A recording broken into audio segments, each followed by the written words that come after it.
સુરતની સાયણ સુગર મિલની ચૂંટણીનું પરિણામ અને વ્યવસ્થાપક સમિતિની ચૂંટણીના પરિણામ જાહેર થયા છે. કોંગ્રેસ નેતા દર્શન નાયક વિજેતા થયા છે.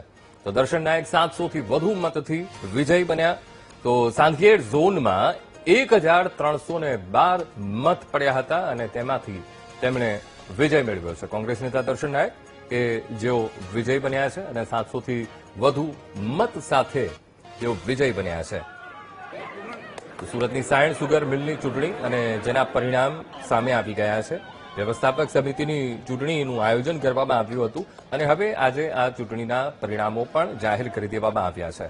કોંગ્રેસ નેતા દર્શન નાયક કે જે આ ઇલેક્શનમાં તેમણે જીત હાંસિલ કરી છે. દર્શન નાયક 700થી પણ વધુ મતોથી તેઓ વિજેતા બન્યા છે. તો આજ મુદ્દે સંવાદદાતા નિર્મલ ફોનલાઈન પર જોડાઈ ગયા છે. નિર્મલ, સાયણ સુગર મિલ ચૂંટણીનું પરિણામ જાહેર થઈ ગયું છે. નિર્મલ, ચોક્કસથી કે જે પ્રમાણે ઓલપાડ તાલુકાના જે ખેડૂતોની જીવાદોરી સમાન સાયણ સુગર ફેક્ટરી હતી તેની આજે મતગણતરી ચાલી રહી છે.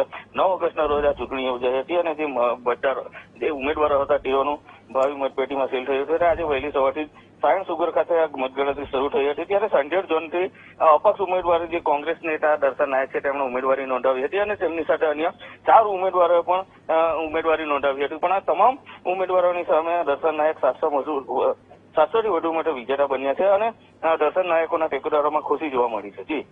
જી બિલકુલ નિર્મલ, સમગ્ર માહિતી સાથે જોડાવા બદલ આપનો આભાર.